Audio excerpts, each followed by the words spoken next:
Kuasa hukum Panji Pragiwaksono Haris Azhar menyatakan materi stand up komedi Panji tidak bisa dipidana karena tidak mengandung muatan pidana. Kalau dari sisi hukum yang saya yakini, yang saya pelajari, yang saya suka belain orang, ekspresi itu dia jadi pidana jika dia menganjurkan satu praktek atau melakukan campaign kekerasan atau mengajak melakukan kekerasan atau mengajak satu praktek yang masuk kategori tindak pidana dalam pasal-pasal yang lain. Yang terjadi sama Panji, alhamdulillah ketawa semua. Gitu. Jadi simple, saya kasih kuncinya satu itu. Jadi kalau kebebasan berekspresi itu dipakai untuk mengajak orang, mengedukasi orang, mengajak sampai memfasilitasi terjadinya tindak pidana atau kekerasan, itu yang nggak boleh. Komika Panji Pragiwaksono akan diperiksa polisi Jumat terkait pelaporan atas pertunjukan mensrea. Bagaimana polisi harus menangani kasus ini dan bisakah Panji dipidana? Kita bahas bersama Komisioner Kompolnas Yusuf Warshim dan peneliti Posdem Universitas Andalas Ferry Amsari. Selamat malam Pak Yusuf juga Bung Ferry. Selamat malam Pak Yusuf. Bung Ferry, selamat malam. Malam saya ke Pak Yusuf. Apakah masih perlu kasus ini dibawa ke ranah pidana kalau dari sisi Kompolnas melihatnya? Baik, terima kasih.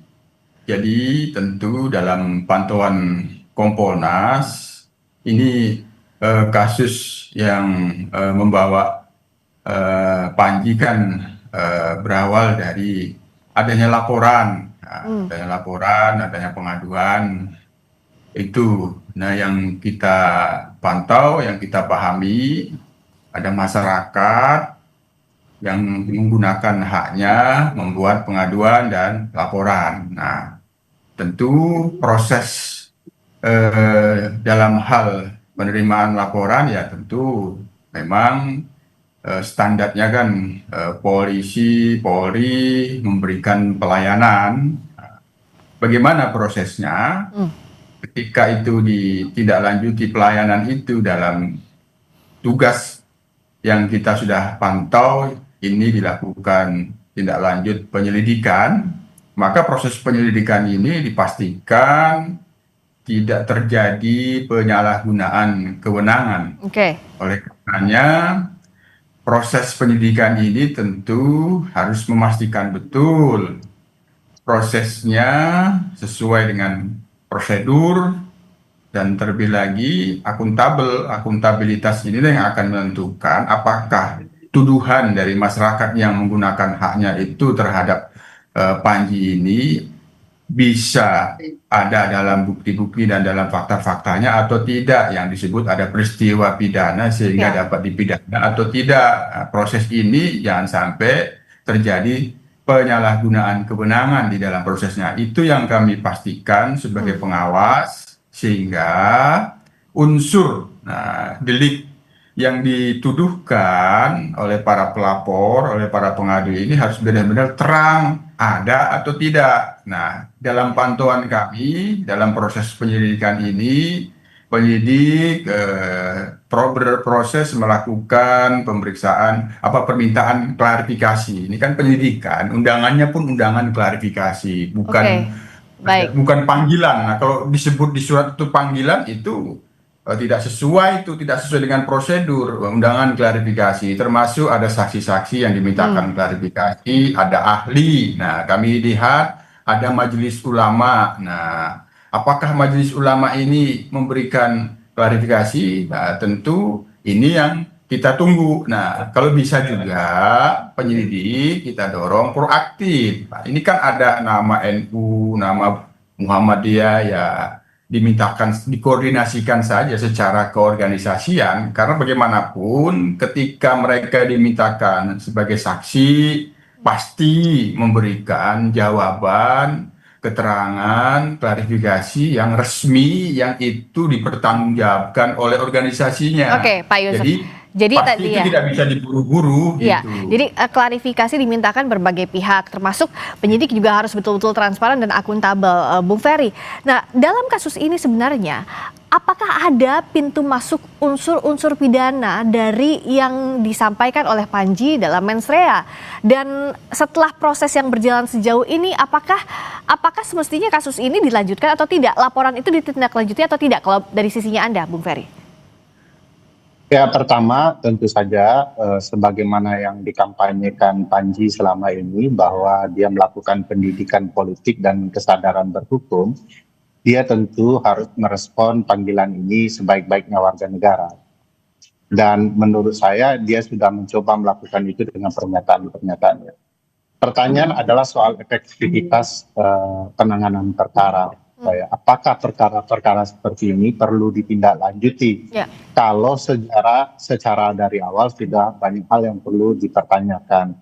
Misalnya saya sering mengulang bahwa pelapor ternyata bukanlah warga NU Muhammadiyah. Lalu tiba-tiba muncul pelapor lain, lalu naik perkara lain seperti yang di Toraja, gitu ya. Jangan-jangan besok-besok perkara yang dulu soal kucing pun akan dinaikkan, gitu ya, terkait Panji. Jadi seolah-olah ada kasus yang dicari-cari untuk kemudian menjerat pelawak ini. Namanya saja sudah pelawak, acaranya acara lawakan, diundang orang sadar untuk menonton untuk lawakan. Kenapa kemudian diseriuskan dengan pasal-pasal? Ya? Harus diingat bahwa apa yang dilakukan dan dituduhkan Panji itu semua adalah mekanisme pendidikan politik melalui lawakan. Dia misalnya menganjurkan pemilih tidak hanya menilai orang dari ibadah yang terlihat, tetapi memastikan dari track record orang. Bukan pendidikan politik kesadaran berpemilu kepada warga negara. Kalau orang-orang yang kemudian membangun kesadaran berhukum, berpemilu, berdemokrasi, sedikit-sedikit dilaporkan, lalu kan ini merusak konsep pendidikan dalam berbagai ruang yang ada. Memang orang harus diperlakukan sama, tetapi tidak semua hal yang sama diperlakukan untuk setiap orang. Itu namanya konyol. Nah, kita tahu bahwa laporan kepolisian itu ada yang dimentahkan karena tidak kuat subjeknya, objek perkaranya. Oleh karena itu, jangan memubazirkan waktu teman-teman kepolisian untuk perkara-perkara yang tidak wajar seperti ini. Banyak perkara lain yang harus secara profesional dilakukan oleh kepolisian. Dan saya sebenarnya oke saja ini ya memang karena ada laporan tentu akan ditindaklanjuti. Tetapi jangan timbul kesan bahwa ini dicari-cari. Karena begini, Panji ini menurut saya direspon positif oleh publik karena dia jujur menyampaikan apa yang dia lihat, dia dengar dan dia rasakan.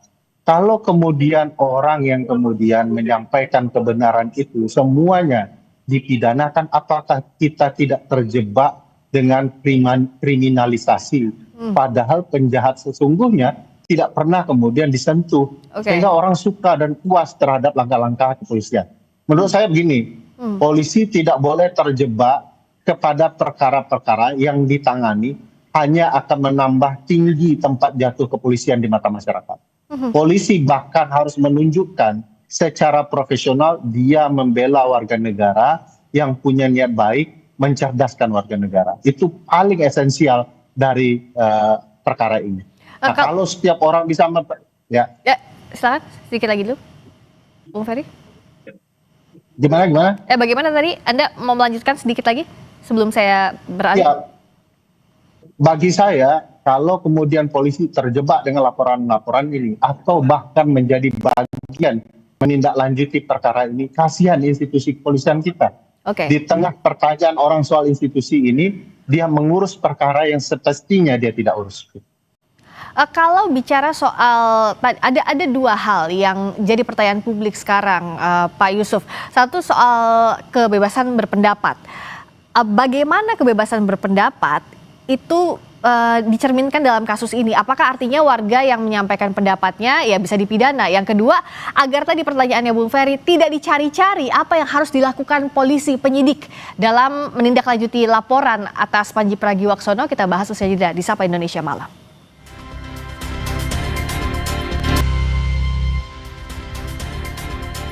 Kita masih bersama dengan Komisioner Kompolnas Yusuf Warshim dan peneliti Posdem Universitas Andalas Ferry Amsari.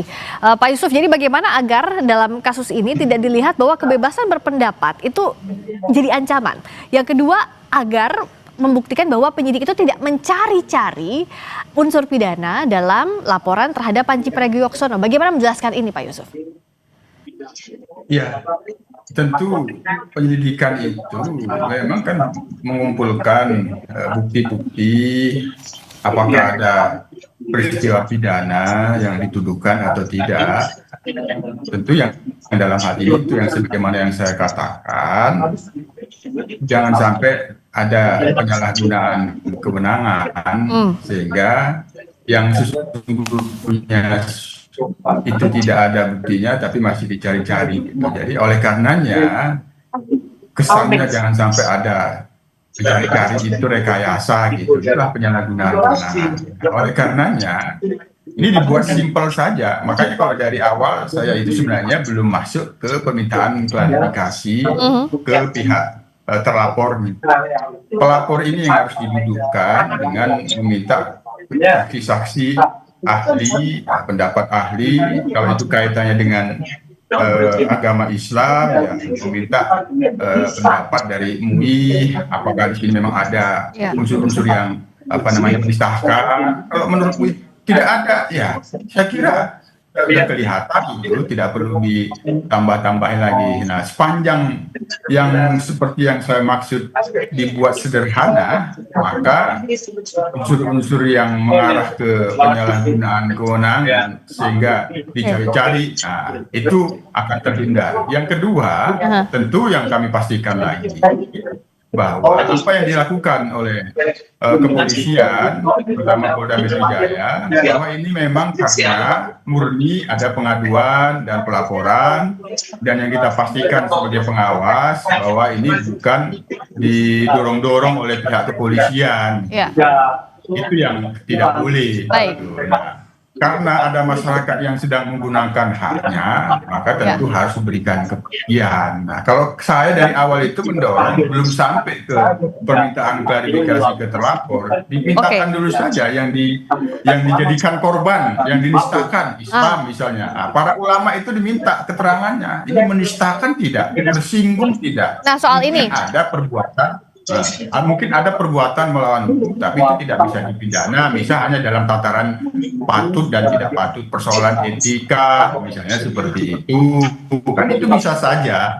Itu kalau yang kita dorong agar persepsi bahwa dicari-cari oleh pihak kepolisian itu terhindar. Semata-mata untuk memberikan kepastian, ini laporan, ini pengaduan, kalaupun tidak dilanjutkan, ini alasannya. Baik, Pak Yusuf, kita tangkap di sana sambil kita juga perbaiki. Tampaknya ada suara yang cukup mengganggu, mungkin ini ada kendala dalam sambungan Zoom-nya. Nah, tapi saya mau ke Bung Ferry. Bung Ferry masih bisa dengar suara saya tidak? Ya. Bung Ferry? Ya. Mbak Priska, ya, saya dengar. Oke. Nah, Bung Ferry, kalau bicara soal tadi, kata Pak Yusuf kan ditanyakan juga klarifikasi dari pihak-pihak yang mungkin bisa jadi berpotensi merasa terganggu. Terakhir kan Panji ini bertemu dengan MUI. Meskipun MUI memberikan nasihat untuk Panji dan Panji juga menerima nasihat itu untuk memperbaiki kontennya ke depan. Nah, apakah perlu dengan setelah ada klarifikasi ini masih dilanjutkan lagi ke ranah hukum? Ya, saya pikir begini ya, kalau menista agama kok kejauhan ya, karena kalau yang nonton stand up comedy itu kan tahu ya, bahwa Panji menjelaskan jangan memilih orang hanya karena dia kelihatan sholat. Lihat juga track recordnya. Jadi jauh sekali ceritanya itu. Bahkan dalam bahasa agama juga ada tuh surat Al-Ma'un itu ya, celakalah orang yang sholat gitu ya. Siapa yang sholat celaka itu ya karena dia berperilaku ria, memamer-mamerkan ibadahnya gitu. Nah, Panji bercerita bahwa di pemilu kemarin ada tuh yang suka pamer tiba-tiba sholat. Jangan Anda milih hanya karena itu, tapi juga track recordnya. Jadi kalau kemudian ini menista agama, kayaknya ulamanya nggak nonton acara. Oke, tapi dengan pertemuan dengan MUI kan sudah clear ya semestinya begitu. Apakah dengan Panji menerima nasihat itu seperti apa, Bung Ferry? Bagi saya lebih menista ya negara kalau bergabung dengan board of peace ya, itu menista agama betul. Balik ke kasus Panji gimana? Tapi ya bagi saya jangan kemudian hal yang menurut saya bisa diselesaikan dengan baik lalu kemudian dibesar-besarkan, karena kemudian Panji ini pasti akan mendapatkan sorotan.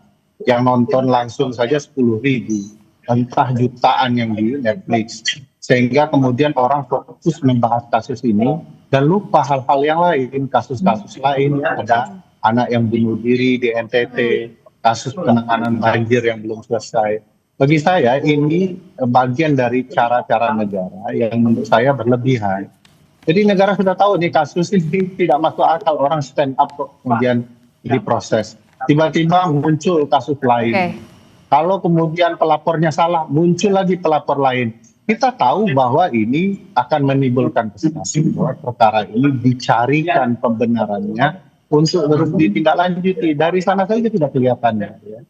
Oleh karena itu supaya ini tidak berlarut-larut ya, bagi saya sederhana saja, yang kemudian perkara yang jelas-jelas dilindungi oleh konstitusi nggak diurus polisi, itu selesai cepat ya.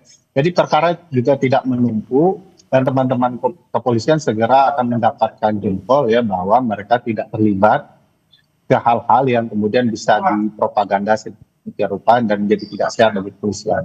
Saya sadar di dalam konsep kepolisian tentu perkara ini dicoba ditelaah dulu agar kemudian bisa menjadi presisi seperti bahasa polisi ya untuk memutuskan lanjut atau tidak lanjut. Tetapi jangan hal yang mudah dipersulit bagi saya.